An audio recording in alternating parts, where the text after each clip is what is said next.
todos e a todas, sejam muito bem-vindos a mais um episódio do meu podcast Conversas com Propósito. Eu sou André Caldeira, CEO do grupo Proposito, e esse é mais um episódio com um entrevistado em inglês. So I'll switch to English right away and go ahead to introduce my very special guest today, Tobias Sturesson. Tobias, please be really welcome to Conversations with Purpose, the name in English for today's conversation.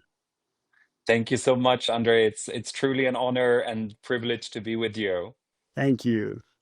So I first met Tobias online when I heard him on Programa de Lideranças Virtuosas, a program organized by the Virtuous Company here in Brazil, a company owned by Alexandre Di Michele and Angela Donaggio. This year, Tobias and I were together for a few days in a retreat on virtuous leadership, and after talking to him in person and listening to his approach on leaders and the corporate world, values, and his own upbringing experience in a religious cult and toxic culture, I invited him to be here with me for this conversation.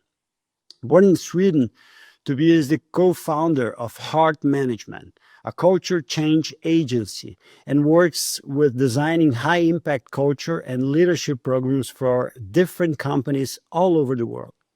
He's the author of a book titled You Can Culture, which I have here, a great book I recommend to everyone, and a host to his own podcast, Leading Transformational Change, available on YouTube and Spotify, with over 100 episodes in which he interviews renowned researchers, executives, and experts on culture, management, and ethics.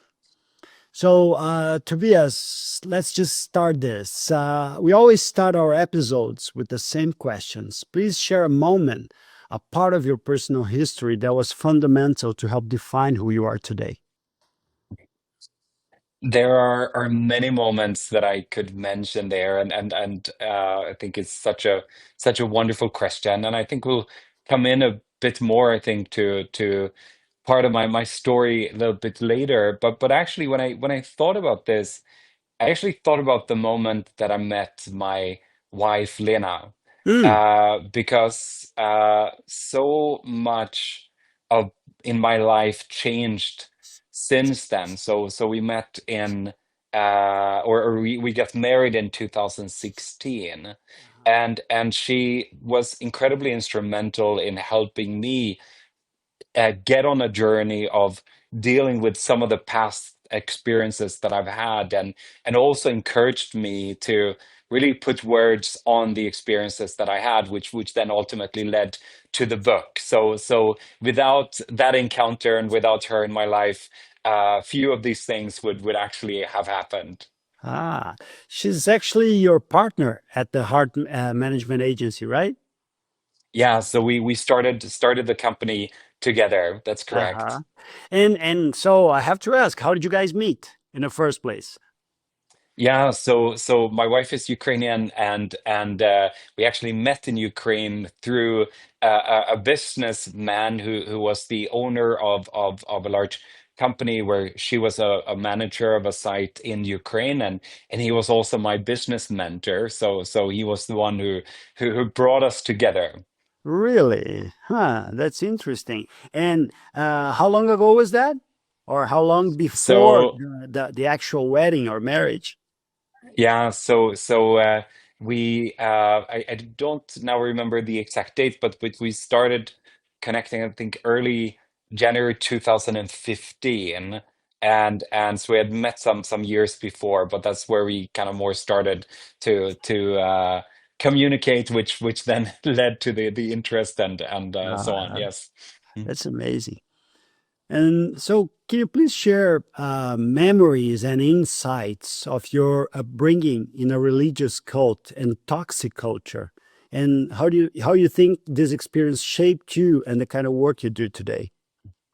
Yeah. That's a great question, and I mean, I grew up, as you've mentioned, in what became a religious cult, and really an environment where we felt that we had a great mission and a great purpose, and something that my family had invested really my parents had invested their lives into, and so we grew up in that environment. And but over time, it became increasingly destructive and increasingly isolated. Hmm. And the leader in that environment started to kind of point out people who were in some way problematic to him, and they were, isolated, demonized, and so on. Mm. Sorry. And my mother became one of them. She was one of the key leaders in that community, but she became one of them that he started pointing out. And we which really led through a very, very difficult journey, where she ultimately several times attempted suicide to kind of escape from this trauma and this terror. And I became complicit in that. I became complicit in that psychological abuse. And I often say, when I talk about this story, that I've had to grapple so much with the questions of how could an organization that seemed driven by a noble mission turn into something so toxic, and how could I, who saw myself as an ethical and values driven leader, become complicit in psychological abuse. Hmm. And these questions are very much, I would say, at the heart of the mission that I'm on today. And I think one way it has shaped me is that it has helped me to see the incredible impact of culture. Of course, the negative culture in this example, and how destructive something can become, and how people in an environment can do things that you later wonder, how in the world could I be a part of that? Hmm. But then later also seeing examples of positive culture. And the other end, I think it is to see how easily all of us can uh, end up in decisions and behaviors that we wouldn't think that we could, because we assume that we are values driven or ethical, but that there are, these blind spots that we all have. And over the last many years, as I've been researching and talking to executives and experts and whistleblowers and insiders and so on, realizing that though my story was, extreme, and it's this cult environment, which sounds very spectacular, we see, if not on the same scale, we see these dynamics happening in all kinds of organizations. Yeah. I recently interviewed Jerry Colonna. He's the author of a book called Reboot. He's a former venture capitalist. And one of the main messages on his book is your story is my story. So, this resonates a lot with what you just shared with us. But I have to ask you, because here on the book, you tell some more details about the religious cult. Uh, I, I got interested in knowing when this started happening with your mom. Had your father left the religious movement already, or? Yeah. So my dad, he had left, or I don't remember exactly at what point he left, or it was after it had started, but he was Hmm. also working Monday through Friday in another city. So he wasn't as present to what was going on. Hmm. So yeah. So of course, many of these things are, they're hard to understand, and hard to Yeah, understand absolutely, how absolutely. can things like that keep going. How can you continue to go back to something even though you're being abused within it? But at the same time, I think there's so much research on that as now, that shows why, and how difficult it is to leave something even though it's very abusive. And on the book, you share a moment in which you saw a scene on national television of a person being interviewed about the cult itself. Can you share a little bit more on that? Yeah. So this was now like 17 or 18 years ago, where there was a Swedish television program that really uncovered a lot of the things that had been going on within that environment. Hmm. And so on the TV, I saw my mom, her voice distorted, her face, dimmed out to protect her anonymity. But so she shared her experience, and that really became, that moment of some form of clarity. Oh, this really happened. And because what happens in environments like this is that you learn to rationalize so many things. You learn to give yourselves reasons why things were not as bad as they were, and Uh-huh. so on. So that was in a sense a wake up moment, but at the same time I didn't really wake up in the way that I should have, and it still took me some time before I actually did and actually acted on it. Hmm. And what specifically made you wake up and change? Yeah, it's a great question, and I think that there were several different things. I mean, one thing was becoming increasingly uneasy about the the things that had happened, and certain things that continued to happen, even though things changed a bit, so it was not the same overt kind of abuse as it had been before. And the feeling that though there were words of saying that, okay, in our desire to help people, we some people were hurt. Those words were really only helping to create a cover up. They didn't get to the bottom of what really happened. So I had a lot of that inner turmoil of, but there's the truth of what really happened, and then there's words that we're putting on it, and there's a conflict there. So that was one big part of it. I think another part of it, because when you grow, you've been a part of such an environment for so long, that's the world you know, and the more I got connected with people outside, people who didn't judge me, but who helped ask good questions, who helped make me, think and see that perhaps this was not so healthy. I think that really helped as well on that journey. And I also tell in the book where so this is when I was started writing my book. So this is, I mean, after I've left the environment, but left that community. But as I started writing the book, so this is like now 8 years ago, I realized that I hadn't really dealt with my story. I hadn't really created that type of clarity, and that was actually because my mom had written a book herself about her experience in this cult, and so and that was the first time I actually read her book, and it just helped create a lot of further clarity for me, and the things that I'd kind of tried to rationalize, how they became much more clear what had really happened. And that's the point where I also decided to write a letter to the board of that organization, to write what I should have done when I was still a part of that community, how I should have acted, how I should have taken responsibility, how I should have pressed for change, or and so on, or at least left that environment. And I didn't think about it at the time.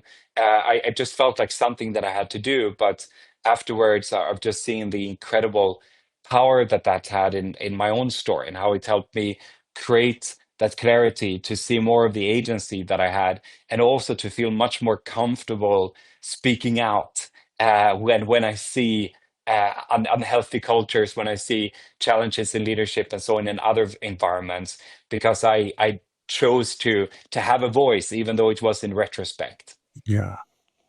It's such an impactful story. Thank you so much, Tobias, for sharing that with us. Really, really appreciate it and feel for you, but also learn from you. Thank you so much. Um, you created a sort of a parallel between culture and our physical health. Is this why you named your company Heart Management? Yeah, so heart management, and I'll get to the physical health. So the picture of the heart for us is this really, I think, helpful image as we think about that heart diseases are the number one killer globally. And at in the same way, I think that there's this, inner life within an organization, the culture of an organization, that has so much to do with an organization's ability to drive business success, employee thriving, and also promote ethical conduct and decision making. And at the same time, so often I think as leaders and organizations, we don't pay enough attention to our culture. And so we get all these heart diseases or issues that show up, as lack of collaboration, division, lack of trust, unethical behavior, quality issues. I mean, there's so many things that we could add to that list, and that often, I mean, are addressed in a way that is seen just as a project. I'm sorry, we delegate to HR or perhaps to ethics and compliance, and we say, you do something about this. But culture is not a project, and that's where I think the physical health issue is so helpful as well. That just like with our physical health, our cultural health is not built by just those short-term initiatives. We do another training or another workshop with an inspiring speaker, but it is about the things that we repeatedly do. It is about the signals that leaders repeatedly send that will shape the health of your culture. And a very obvious example, for example, is if we say we want a culture where people speak up and we can, market that message within the organization, and that's great.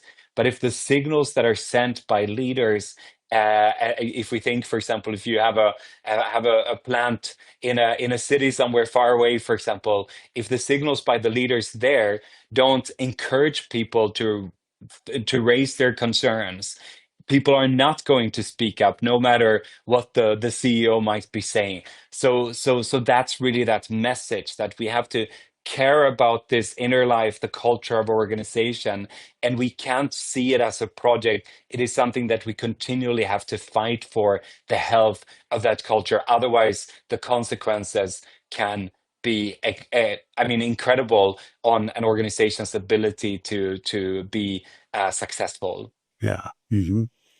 I love this sentence. Culture cannot be a project. I teach here in Brazil at the Brazilian Corporate Governance Institute called IBGC, IBGC. And I always say to my students, their company owners, their members of boards, their C-level executives, I always say, if you think culture and other strategic HR projects are related to only HR, you are dead wrong, because we are all HR people, members of the board, C-level, key senior leadership positions. Everybody has to have people, the pillar of people, and all the aspects related to that, culture being a very important one of them, as a main theme in their strategy, in their priorities. Um, but I also read in your book about a question you've already posed to hundreds of leaders all over the world. And this is exactly my question to you now. How would you define culture? Yeah, it's a great question, and the reason I've asked it is that it's really telling, I think, to see how there's a lack of this clear definition in many organizations of what culture is and why it matters. But the way I've chosen to define it is that culture is how we as a group think, relate, and work to achieve success based on shared assumptions and beliefs. And so it really has to do with us as a group. It has to do with what we believe will drive success within our group, and it has to believe it's based on those shared assumptions, like Professor Edgar Schein, who is not longer with us, but who's seen as the father of modern culture research, talked about this kind of underlying layer of the shared assumptions in an organization that really shape and drive culture, but it's often really difficult to put words on. And it has so much to do about what we believe drives success in an organization. And that doesn't necessarily mean that it does drive success. So I think sometimes, I mean, we end up in old beliefs or outdated beliefs about what drives success. But those will very much have an impact on how we act and operate together. Uh-huh. You mentioned Edgar Schein. There's a famous quote by him in which he said, "You cannot understand the culture of an organization unless you try to change it." So, in your opinion, how hard is it to change culture, and what are the key factors for that?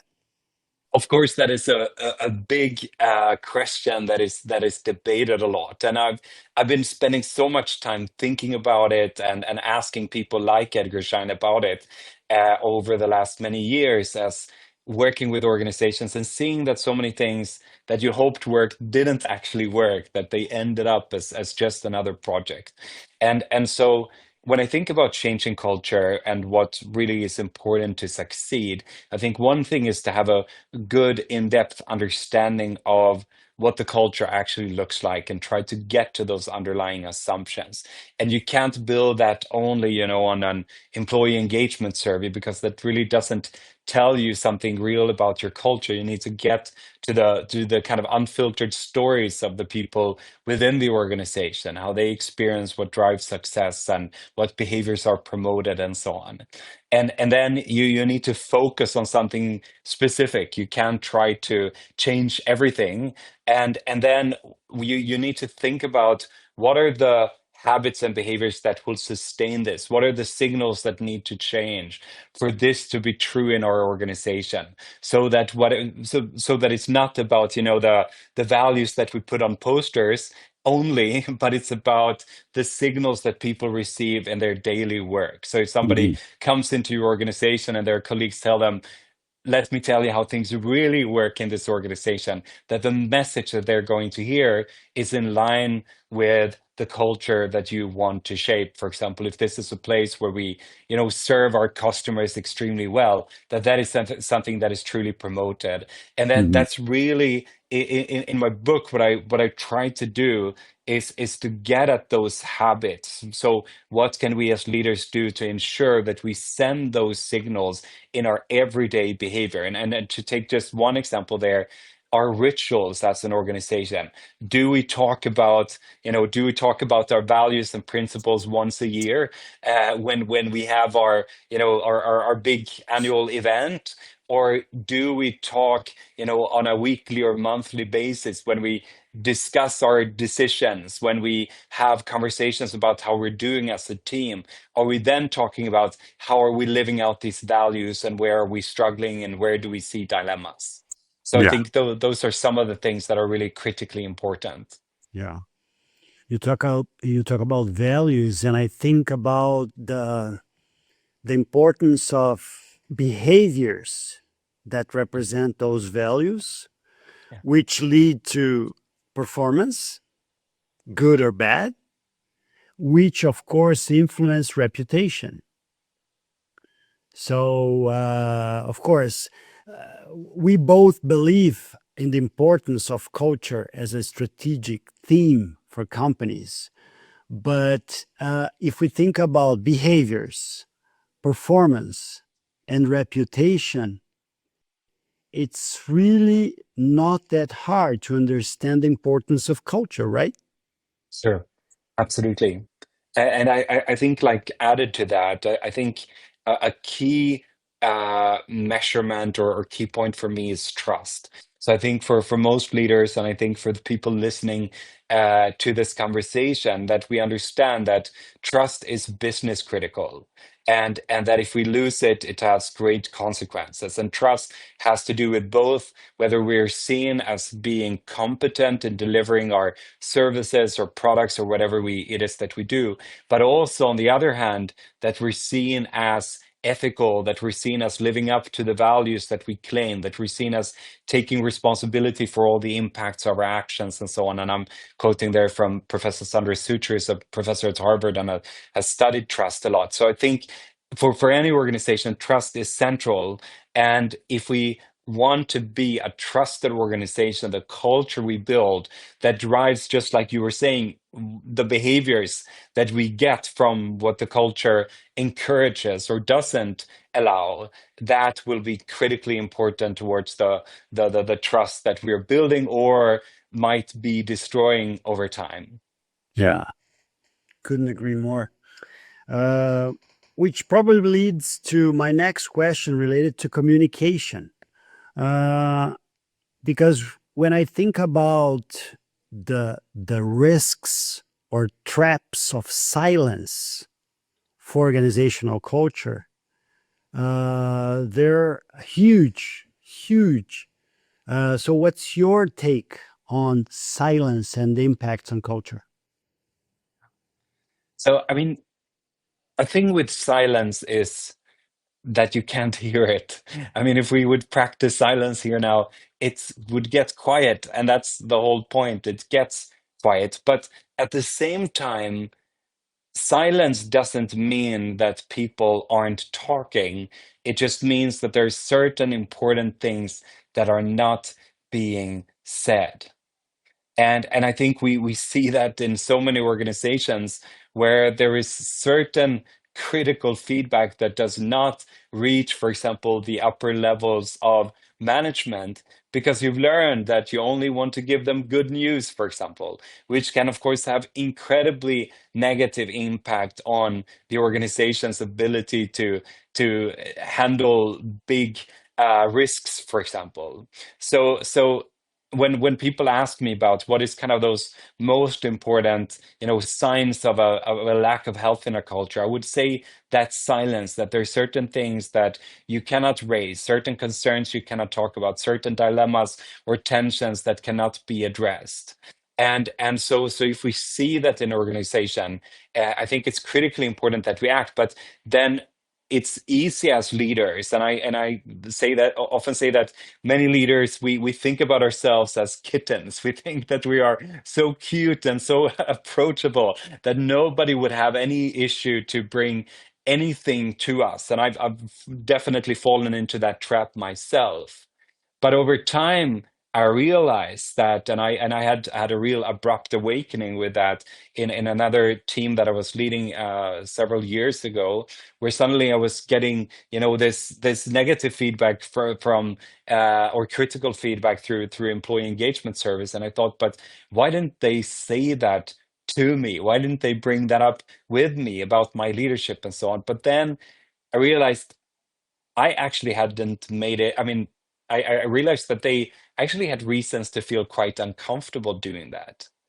And so what I tell leaders is that we can't just assume, we can't just say, our door is always open, or assume that the information is going to get on our table. So what do we have to do then? We have to actively go and seek for it.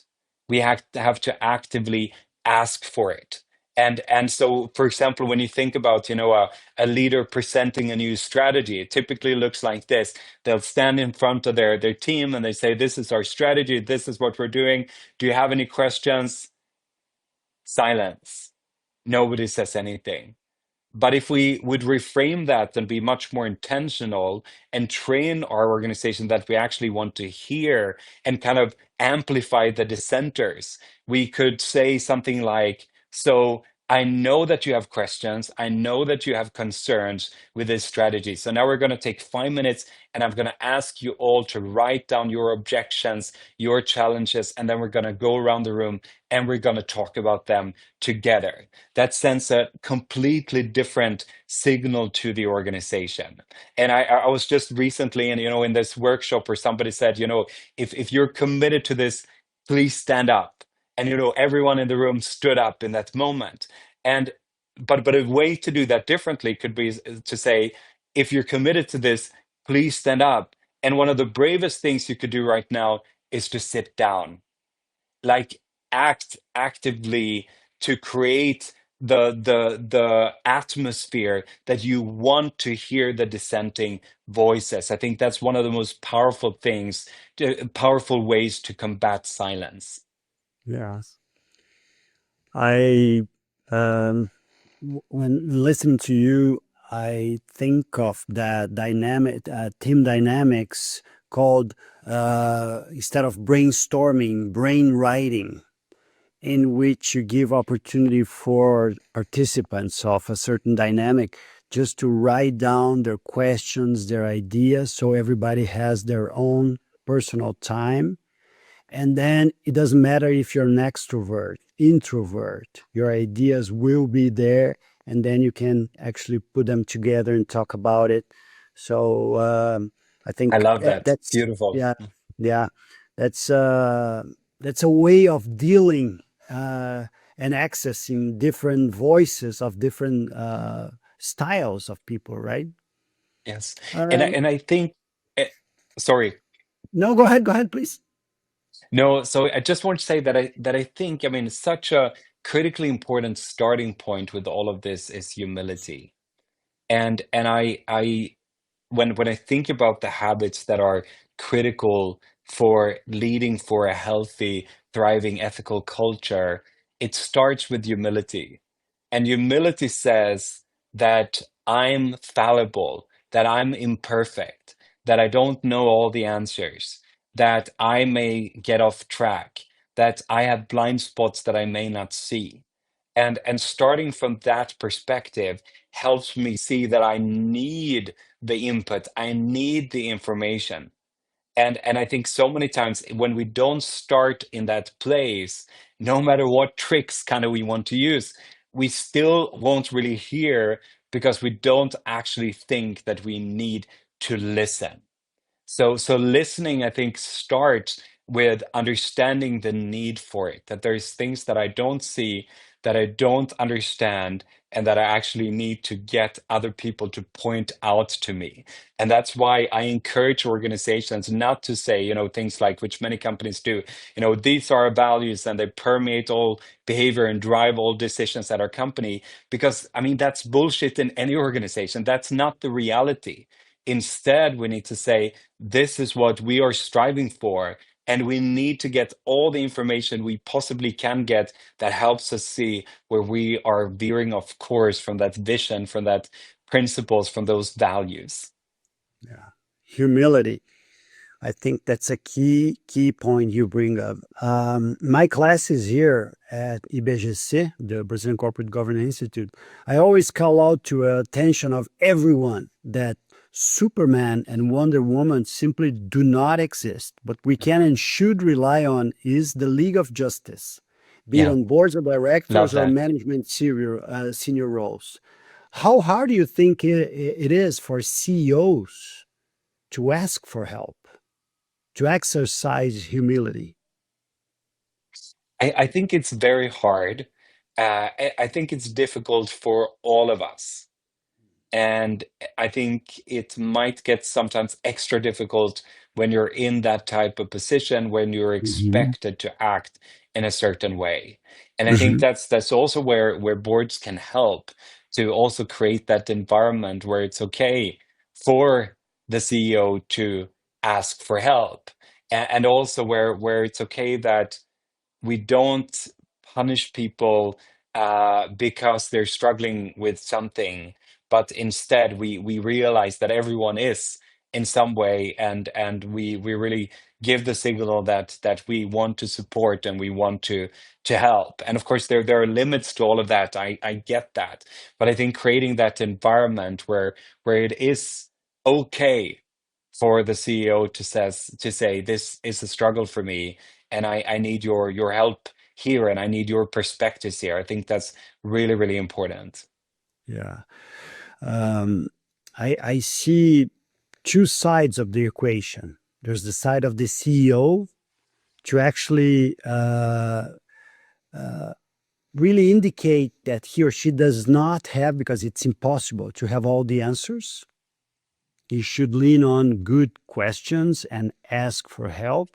But there's also the role of the board of directors, which cannot work as an audit committee or a group of sheriffs that are always trying to, identify errors. So it has to be a synergy, which is a constructive way for a company to deal with the only certainty we have nowadays, which is change.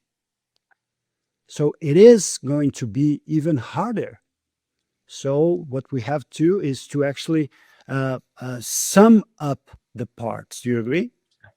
Yes, yes, I agree. And I wrote I wrote something, and I think it ties into this topic. I wrote something recently on kind of corporate values for people who aren't who are imperfect, and Mm. I took up the kind of the example of, office romances, and of course now in Uh-huh. recent news that's been very Yeah. much in the news, because of the kind of kiss cam event at the Coldplay concert. But so and what I write in that article is that I think so many times we say, okay, for example, we have a principle that a superior should not, or a leader should not have a romantic relationship uh, with a subordinate, and which I think makes a lot of sense, and there's a lot of reasons for that.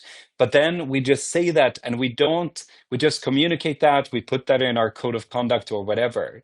But I think if we would take a different approach, and if you would imagine a CEO saying something like, so we have this principle, which is really critical for us because of these and these reasons. But I also understand that as we are leaders, as we work closely with our colleagues, there are going to be moments where we might feel an attraction to somebody, and if we do, and I would like you to feel that that's something that is normal, and I would like you to speak to someone, to bring it Mhm. up with a coach, bring it up with a trusted colleague, and share Mhm. that. And if you see me act in a way where you feel that I'm giving, too much attention to a specific individual, I would ask you to call me out on it. And you can do it in this way. Say that I just wanted to bring this attention. I don't think this is what you intend, but but I've been seeing this and just wanted you to know because I know that I would have wanted to know myself. And I'm just thinking if we could send that type of message, and that would also then of course create the opportunity for the people around the CEO to feel that it is actually okay to bring up if they would see issues in their leadership and in how they relate to their subordinates. But unfortunately, that's often not the case. Yeah, and which was definitely not the case in the Coldplay example you Yeah. just gave, because the reaction, the couple, I should call, uh, the way they react to the camera says it all. And we're talking about the CEO and the HR head. And if we think about the tone at the top that comes from the CEO and the role of the HR area to, yeah, actually be the guardians of the culture, be, Yeah. the people who are really, really most concerned about the importance of behaviors, of living our values, of walking the talk. I think that's critical, Yeah. which to in my opinion sort of crosses over to ethics, which is what you do when nobody's looking. What do you think? No, I think so too, and I think there's this expression, say from the Bible that says that like uh, whatever is hidden will at some point be revealed, and I think that's I guess often true, and when I see things like this, I don't feel gleeful about it. I think that everyone struggles in different ways, and everyone has some things that they're keeping secret, and I think that secrecy is one of the problems there. So we don't bring it up, and I think unfortunately I don't know the particulars in this case, but when I worked with organizations that have gone through scandals, and sometimes because of leadership, of improper behavior in leadership, and come into those organizations, I see time and time again that there were red flags, that there were things, that there were credible people who were raising things, but they were not taken seriously. And I think so we're living, we have those values that say one thing, and then we see that there's something that is going, but we you know, protect the chain of command, or whatever it is, protect our own career, whatever it is, that we haven't created an environment where we then have the challenging conversations of the conflict between the values and what it is that we're seeing in practice. And I think that's one of those challenges that organization needs to reckon with, and we have to find a different way that acknowledges that we're human, that acknowledges that we're all flawed and fallible in that sense, and wonderful and amazing and everything at the same time, but and that also creates an environment where we do have those difficult conversations with each other. I just go back to what you said in the beginning of our conversation. Uh, Silence does not necessarily mean that things are not being said or thought about. And this could be the case, of course. Who am I to judge what happened between them? But when we think about the code of ethics, when we think about the role model of leaders for companies, if you happen to be attracted and if you start a relationship with somebody at work, you have to talk about that to senior leadership. You have to bring it up. Yeah. Because if you go elsewhere, it's not that okay, I'm taking off my ID, my name tag, and I don't represent the company any longer. You are. It's just like going to a bar and you say whatever whatever you think you can say. You get drunk. People have cell phones, and you're setting out an example. So there's a responsibility to that. So 100%, um, yes, yes. in your book, you mentioned an interview you did with professors. Not sure if I'm going to pronounce it right. Anne Brussel and David Masick, in which they talk about ethical fading. How does that relate to company culture and values?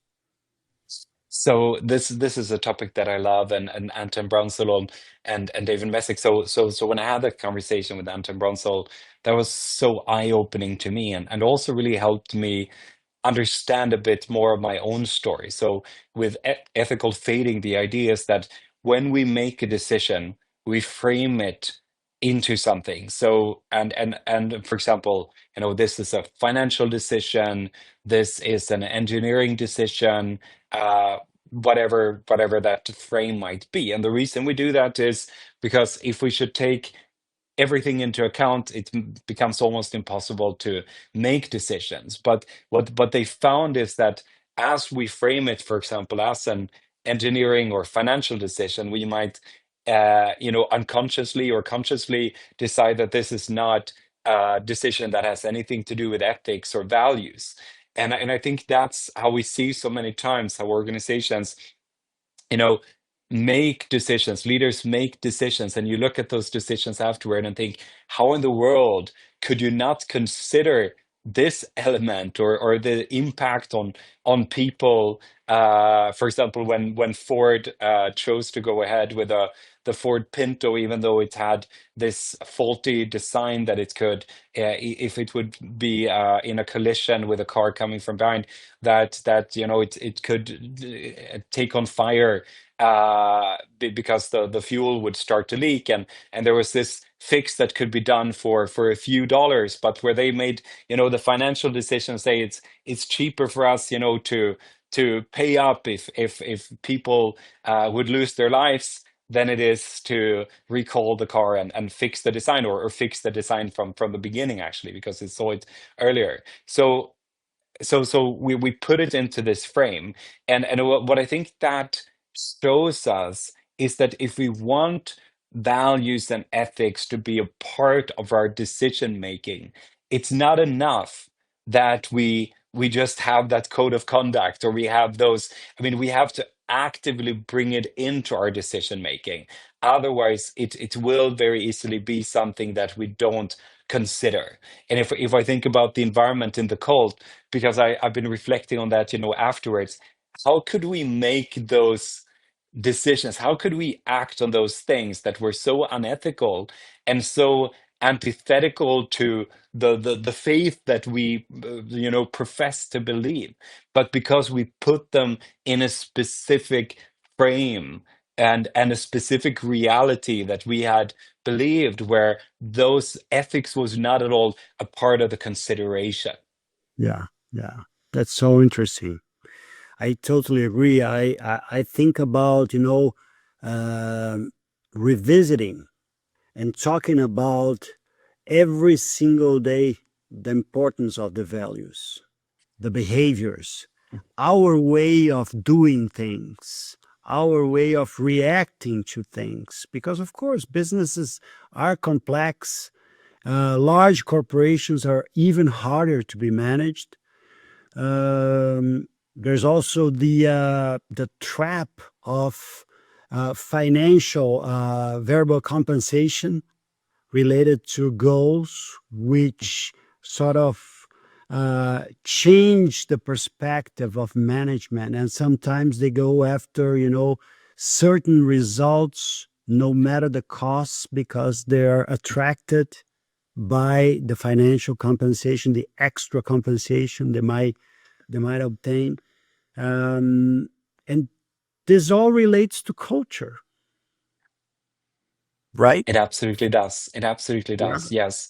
And I think exactly like you're saying that, I mean, when we think about behavior in an organization, I think about talking to this corruption researcher recently who's studied corruption over several decades. And he said that so many times we think about the bad apple, that the problem with corruption is the bad apples. But in almost every case, there is an element of organizational design and culture that has driven a certain behavior. And there, of course, incentives are powerful because incentives drive behavior. And we can have values on one end and then promote through the things we incentivize something else. And of course there's this researcher called Uri Gnisi, a professor who studied incentives, and he wrote a book called Mixed Signals. And I think that's exactly, what we see in organization. We see these mixed signals. We say one thing, but then we incentivize something very different. And I think that's something we need to be very, very careful of. Yeah. Um, let's switch lanes a little bit here. Do you think cultural fit can be a barrier to diversity and inclusion?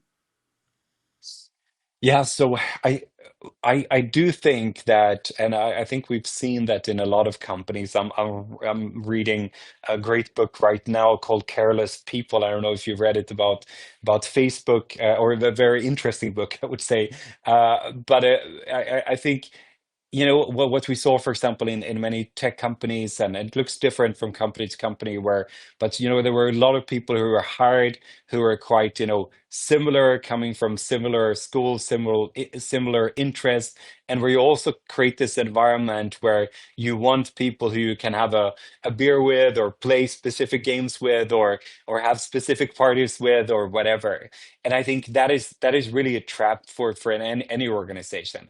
However, so I would say that is a problem. However, I think a fit when it comes to our core values is critically important.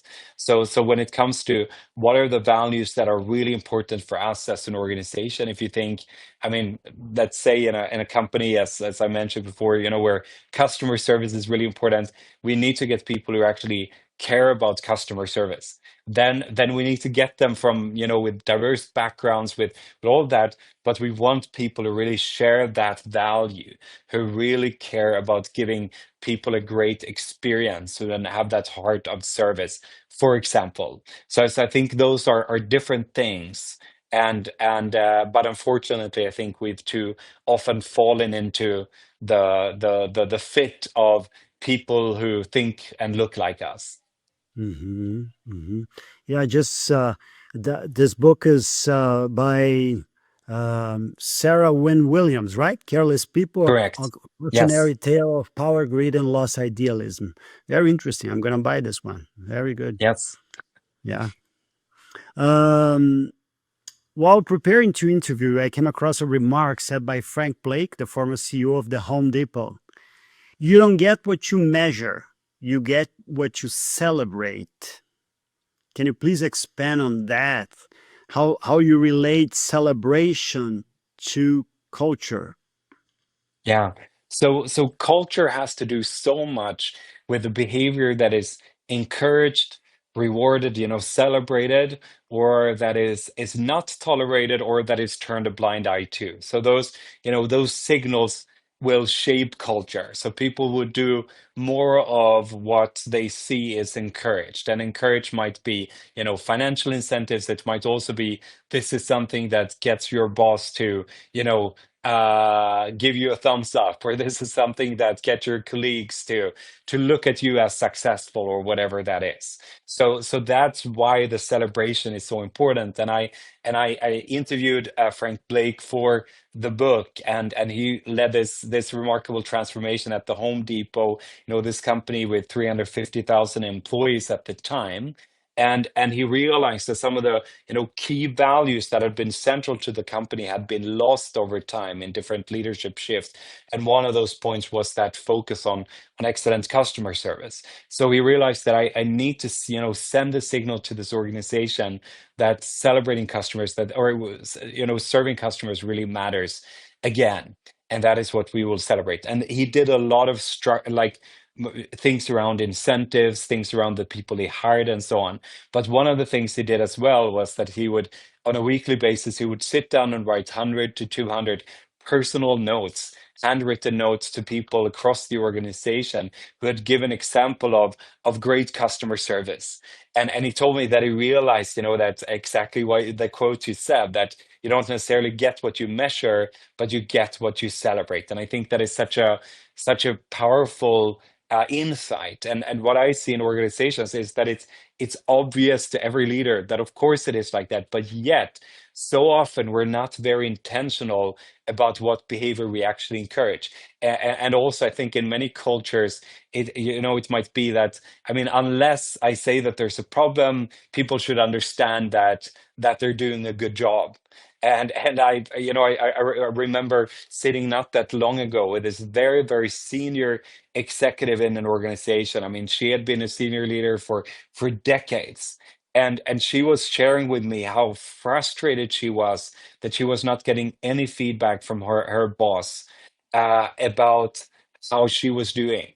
No positive feedback, no critical feedback either. So I think so often we take these things for granted, but they are one of the most powerful things we can do, being really actively. And again, if we take the speaking up example, do we encourage and celebrate the people who actually do, and especially who spoke up about something that was uncomfortable? Do we send the signal to the organization that this is something that is truly valued here?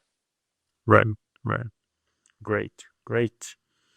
Uh, I I remember I recently interviewed Annette Simmons. She's the author of a very famous book called The Story Factor. And she talks about the importance of story hunting, not only storytelling in companies. And I thought about that because you mentioned four key aspects to culture health: get humble, get clear, get integrity, and get listening. So the listening is the story hunting, right? Uh, in your projects with different cultures and companies across the world, how real and mature is the accountability of boards of directors and CEOs on their companies' cultures? Going back to where we started off. Could you just repeat the question one more time? Yeah. How real and mature is the accountability of boards of directors and CEOs on their company's cultures? Because we talked about the fact that culture is not a project; it is a strategic theme that perpasses the whole organization. But when working with different companies all over the world, you probably had the experience of dealing with different levels of Yeah. maturity Yeah. and accountability related to their own responsibility, boards of directors and CEOs. So just wanted to get your take on this. Yeah. So great question. And I think, I mean, and of course I see very different levels of that, and so we work mostly with like larger multinational companies. Uh, but something I would say is that too often we don't actually really know the reality of our cultures. We don't really have very good ways of assessing that. And so I think that's one of those kind of key challenges. So the measurements we have are not necessarily the most helpful in understanding our culture. Because I think culture is many ways observed rather than measured. And in saying that, I mean that you need to hear the stories of people of their Mhm. lived experience within the organization, and not just what you think on a scale between 1 and 10 on a specific thing in a specific moment. And so I think that lack of that data, I think, is a challenge in many organizations. But again, I mean, you see, and I've worked with leaders that have a much more appreciation for that, and asking the right questions and so on. But unfortunately, I would say too many times I find it quite lacking. Mhm. So this means you're going to have plenty of work for a very long time because this is a strategic theme for companies, and not too many have had the right approach to it, right? So lots of projects on the horizon for heart management. That's perhaps unfortunately so, but I think that some, and of course we, uh, I mean that there are some possibilities on the horizon for organization as well. I mean, sorry, with the prevalence of AI and so on, I think that also creates, I think, more opportunities to actually better understand qualitative data, which can also give organizations better insight into understanding their culture on a deeper level. However, and having worked with that and in our work and looking at what are ways we can actually use those tools in the best way, I still see that there's a lot of need of continued development to actually get something that really can give very reliable data, and also you have to build the trust within the organization to get people to give real and honest answers. Otherwise, the data is not going to be that helpful. But I do think that there is hope on the horizon of being able to get better insights from the organization of what is the reality of our culture, even in because it's one thing, to do it when it's 200 people, and it's another thing to do it when it's 20,000 people. Right, right.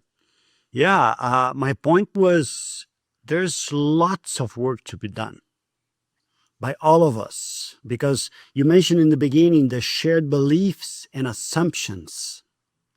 And we have to have those conversations with senior leaders, with CEOs, with boards of directors to actually call to their attention the strategic importance of culture for companies in the current scenario where change is the only certainty we have. So don't get me wrong. I totally agree with you. And I think you're going to be working a lot because this is absolutely key for what we're seeing nowadays. Unfortunately, more on the negative side, but we can definitely try to help and promote good examples, Yes, right? absolutely. And I want to send something to your audience who think about, having conversations within, for example, their leadership of starting to think about what does our culture actually look like. And of course, it's important to say that as a leadership team, you don't have the whole picture. So you need to look broader than just your team. But actually, a great way to start the process of kind of sense making and understanding is to ask yourself, or as a team, ask four questions. And the first question is, what in our culture do we see has been fundamental to our success that we should hold on to continue to be successful in the future? And the second question is, what in our culture was helpful for a time? But because of how, for example, the market has changed, because of how our organization has grown or other dynamics has changed, this is not something that is going to be helping us to succeed in the future. The third question is, what in our culture was unhealthy or unhelpful. That's just been, it's not that it was something that was helpful 5 years ago. It's just always been something that is, it's not helping us, it's not helping our employees thrive, it's not promoting ethical conduct, it's not helping us achieve our mission. And the fourth question, what might we be missing? And to succeed going forward. And I found that those four questions are can be really helpful, framing to start a more honest conversation. And I think many times because, you know, one of the things that I see most challenging in organizations is to have honest conversations about the things that are not working, about the things that are unhelpful and unhealthy, because so often we just want to talk about the positive and how awesome everything is. So a great place can be to start talking about what is awesome, and then start going to those other more difficult topics. Right, right. Perfect.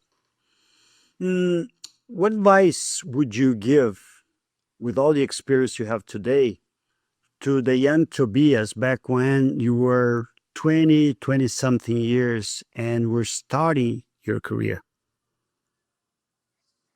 Yeah, great question. And of course, at that point, I would give myself the advice, leave, leave the toxic environment that you're in, and you don't need to let that define your future, and you don't owe that anything, and that there's a different future ahead.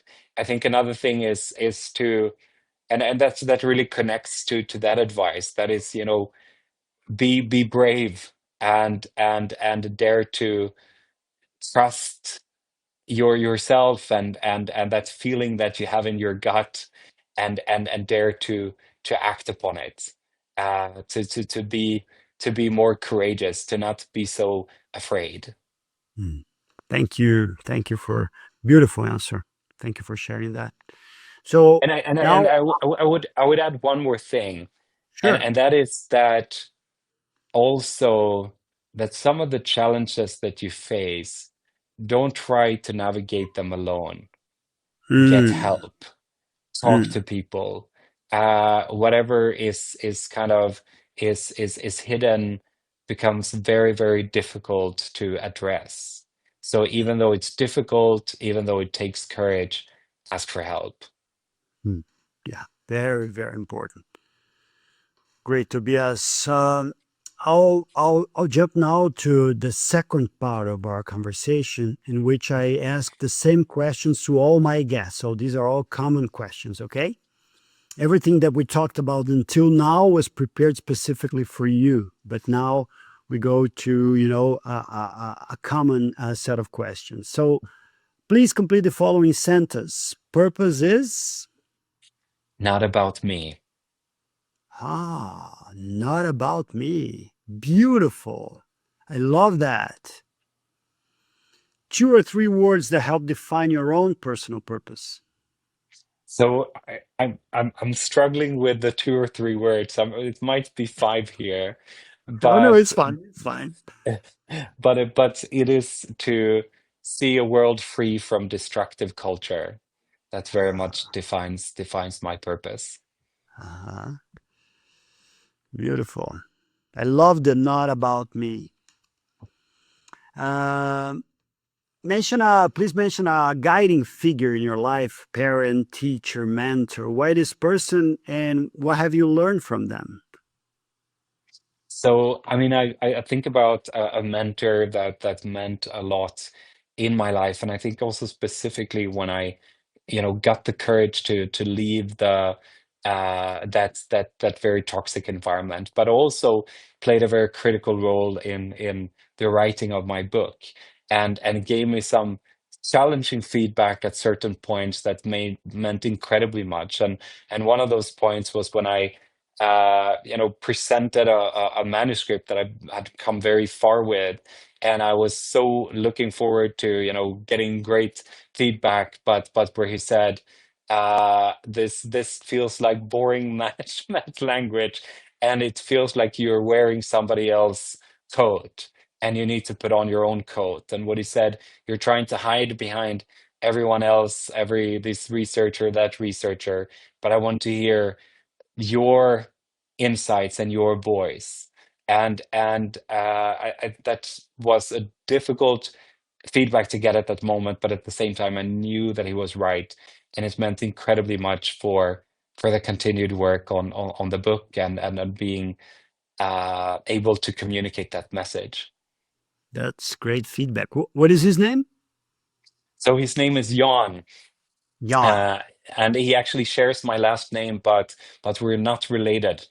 Ah, And he was the global head of public governance and public sector at PwC, and uh-huh. somebody who's been really very helpful person in my life. Beautiful. Do you have any unbelievable or very funny stories you went through that you could share with us? Because we all been through, I cannot believe this just happened, or something very funny. This is like open question. Yeah, so so thinking about that, so sometimes when people, ask things when you should introduce themselves and they say, ask share something that is unexpected about you. And so one of those things is that I've been singing for several hundred thousand of people in Nigeria. So that is something quite unexpected. Really? How so? Yes, yes. That's many years ago, and we're singing some actually Nigerian songs in Sure. in that environment, which was a very special experience. And sang by yourself? Yeah, no, together with a group, but yes, Oh, so yes, yes. but are you a singer? I mean, I dabble in it. Yes, it's not something that I'm focused that much on at the moment, but I have been singing and playing the piano a lot. So yes, Really? yes, That's great. I should have asked about this before. Then I could ask you to do some sort of a yeah, demo for us. yeah. Great. If you could invite anyone in the world, living or dead, for a meal and a good conversation, who would they be and why? So I'm thinking about actually a German theologian and say ethicist, philosopher, and Nazi critic called Dietrich Bonhoeffer, Mm, and who became part of the resistance against Hitler, and mhm, and I would love to ask him about how he could have the moral clarity in an environment where very few people had, and also the courage to act on that clarity, to speak up when so many people were silent. I think that mhm, that is incredibly interesting, and I think there's a lot to learn also for our time. hmm. That's a very strong and important choice. I would love to be a guest on that meal just to be a Yes, witness, yes, yes. Uh, Was there another line of work or career you could have had yeah, so aside from being maybe a singer, singer. maybe? Exactly. I mean, I've worked earlier, focused on communications, so that's something that is also, but you know, today I feel so much that what I do is it's my mission. I don't feel like I have much of Oh, an yeah. option. This is what I need to commit my professional life to, and it might, I guess, take different forms over time, but this is what I'm focused on, Yeah. After getting to know a little bit more about your story, I think this is a calling I think so too. because you have such a powerful truth about what you lived through, what happened to your mom, and everything you shared with us. So, this is really, really strong. And you have to help this to different leaders, different companies across the world. Yeah, and I mean, if through the work we do, if we, and I mean, my dream is to see leaders really awaken to the importance of and be more equipped, because I think many leaders feel unequipped to build a healthy culture within their organization and to change elements where it has become unhealthy or sometimes even toxic. And so to equip them to see change in organizations, that's absolutely the dream. And I have seen examples of that, and which is absolutely beautiful. And to see that happening around the world, that's really what my work is about. Yeah, I agree with you. And I always say, Tobias, that it starts with the mirror. So it's a process of self awareness, of opening up, of asking for help, of talking to people, as you said. So it is really, really key what we're talking about here. Yeah, and Uh, I think that there's this cry for justice, right. that there's this cry that we need to listen to, and that it's so easy for us to close our eyes to. But unfortunately, too often, as companies, we find ourselves in realities where we are exploitative and we are actually abusing or in some way not respecting the dignity of the people who work, and in different levels. And I mean, we can think about, for example, people who are, tagging incredibly harmful content online for AI, for AI companies, for example. And I think we need to wake up to the difficulty of these of the realities that our decisions as companies, the impact that they have, and that makes those decisions harder. But the thing is, they probably shouldn't be easy necessarily. And it doesn't mean that, I mean, we have a bottom line to care about. We need to drive performance, all those things. But I think we also need to live with that reality of what is the impact of our actions, what is the impact of our organization, and to listen to the cry for justice from the people who might not be so powerful or have so much opportunities to speak out. Yeah, absolutely agree with you. What is the best or the worst piece of advice you ever received? So the best or the worst piece of advice I've ever received. Um, Now I'm blanking. Sorry, I'll just have to think for a moment and then No, then it's fine. get Whenever to we thinking. have a pause or silence, it's good because you're wondering what should I say now, huh?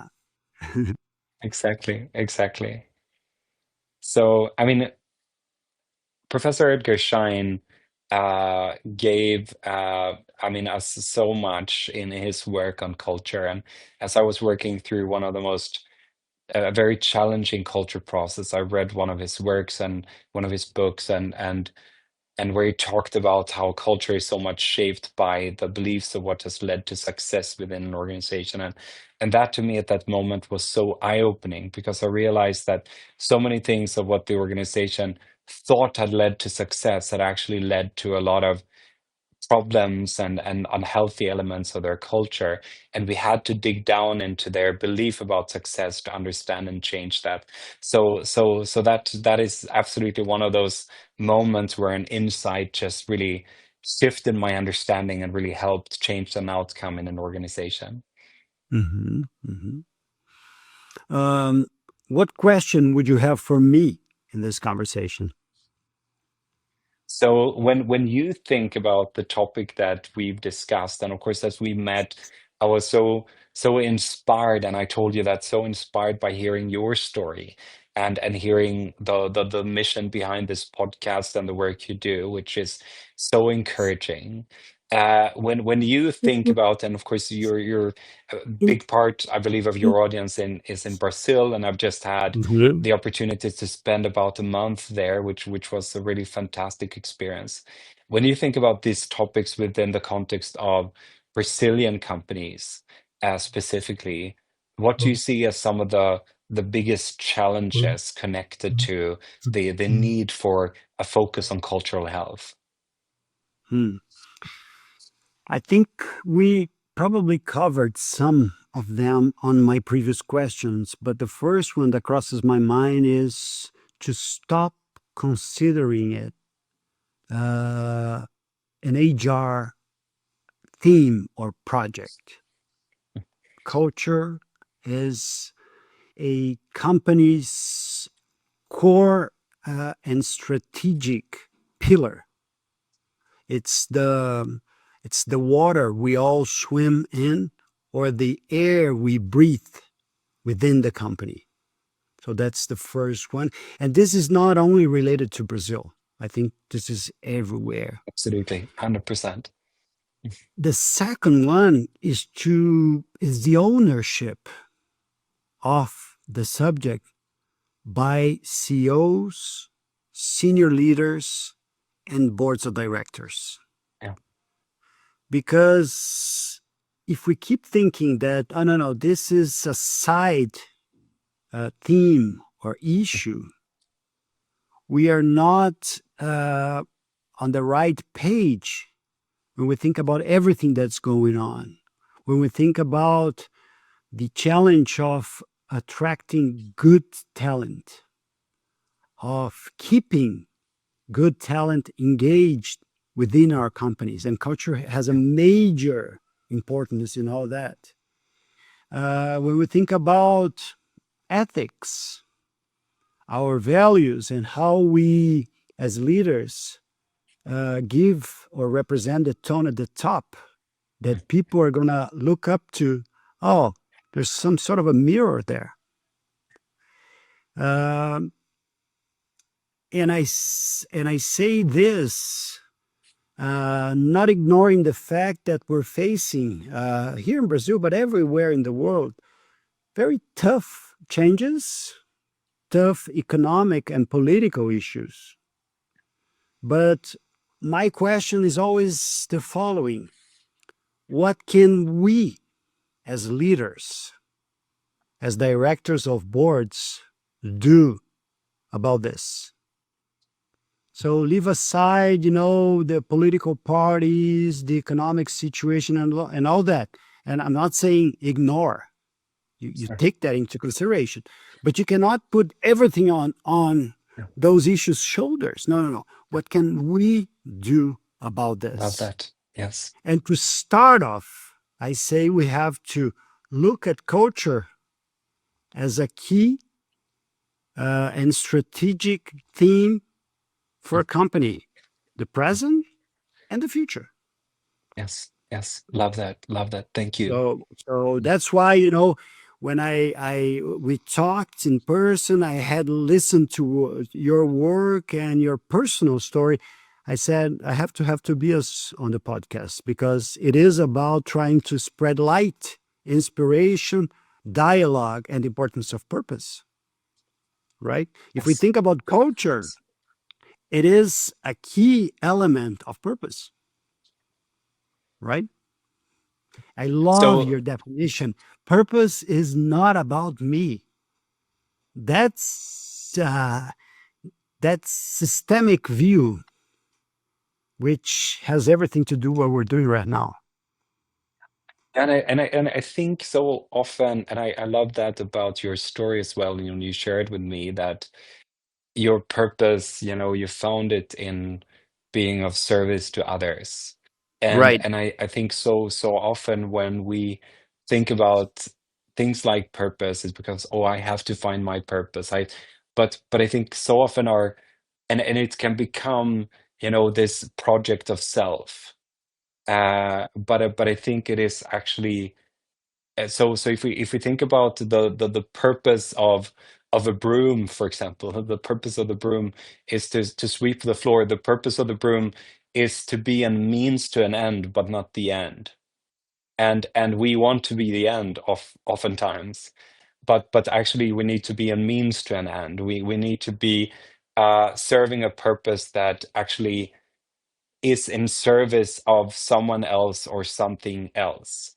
And I also think that that's where our lives, come into uh into to the right calibration in that sense, because I think so much in our world today it's become so much of self promotion, self aggrandizing, showing how amazing our vacations are or how incredible our resumes are. And of course I'm as tempted by this as anyone else.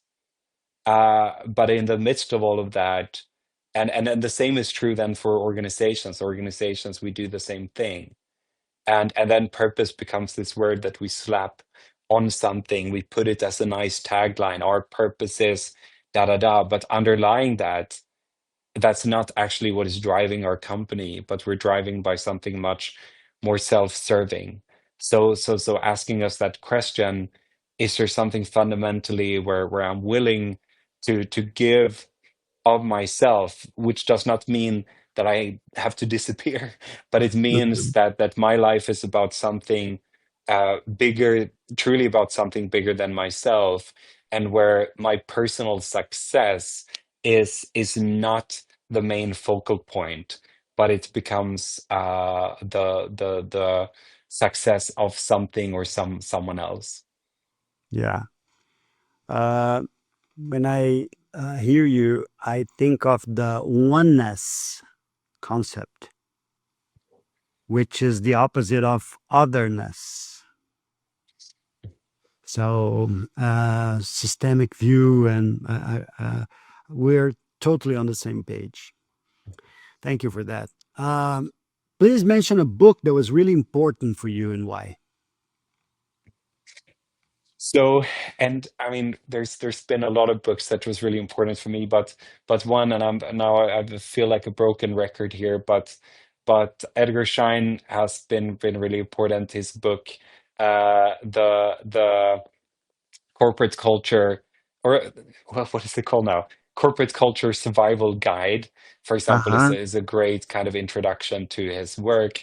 So that is a book I can really recommend. That's been very influential. I would also say that for me, Anton Brunsel's Blind Spots was a very important book to read to better understand why we might end up doing unethical things. And I'm gonna take the opportunity to also just promote a friend's book right now. Some of you Sure. might know the Professor Guido Palazzo, Oh, who yeah. very recently came out with a book called The Dark Pattern, and his work has been very influential in for me as well. And I think his book makes such a great contribution to telling the stories of why companies end up in the dark pattern and how we can find a different pattern instead. Yeah. I follow Professor Palazzo's work on LinkedIn and a big fan. Maybe in the future I can bring him here for the Yes, podcast. yes, Maybe you can help me with absolutely. that. Sure, sure. Well, thank you. If you had magical powers for 1 minute, it could change one single thing in the world. What would it be? So that we would be less focused on creating a beautiful image of our organizations to the world and more focused on the real reality of what things look like on the inside. So Hmm. care more for the heart, less focused on Mhm. the brand or employer brand, if we would say like that. Not saying that's not important, but more focused on the reality of our culture and how we're actually living up to our values. Mhm. Uh, if you are remembered by the next generations, say if, right? For what would you want to be remembered? What kind of legacy you wish you may help create? Think about, the grandchildren of your children, great grandchildren, and the great grandchildren of your students, of the people who are perhaps, who will be perhaps listening to this conversation, because this is going to be on digital for I don't know how long, what kind of legacy you think you might help create?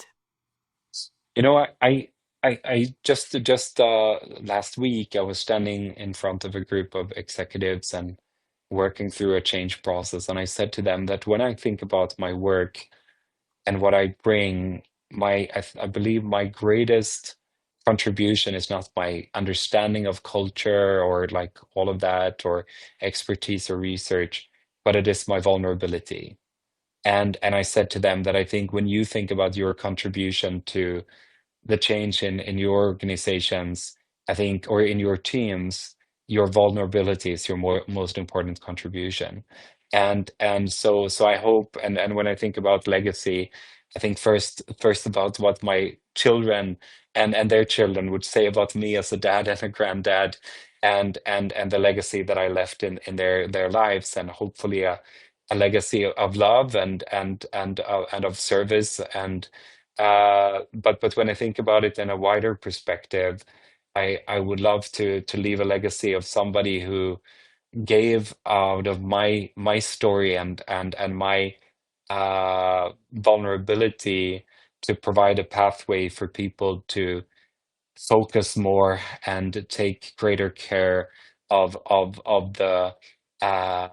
the inner life of their organization. And if we use the picture of the heart, it's kind of the idea of guarding the heart, both as individuals but also as organizations, taking care about the things that I think it's in the little, or yeah, it's called The Little Prince, isn't it? That famous book by a Uh-huh. French author, where he says that what is. Saint-Exupéry. Hmm. Yeah, exactly. And I think it's only with the heart we can see what is most important, or it's only with the heart that we can see what is invisible to the eye. And Yeah, I think there's so many things that are the most important things that we so often forget about. So yeah. so so giving uh that legacy would be wonderful, that there would be more leaders empowered to take care of the inner life of their organization. Thank you so much, Tobias. This was amazing. You definitely teach us a lot about vulnerability with your story. I love your definition of purpose. It's not about me. Uh, you bring such special themes such as trust, behavior, performance, reputation, humility, communication, and stories related to culture. And this was a treat, really. Thank you so For much.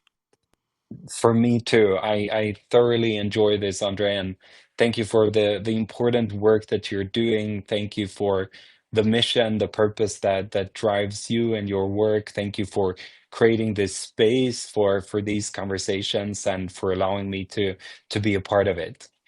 Yeah, let's definitely keep in touch and be together to make culture even more and more important in companies across the whole world. Thank you. Obrigado a você pelo seu tempo, pela essa escuta atenta, pela sua audiência. Se você gostou desse episódio, eu peço que você curta, comente, compartilhe. Vamos juntos ecoar mais diálogo, mais inspiração, mais propósito. Muito obrigado e até o nosso próximo episódio.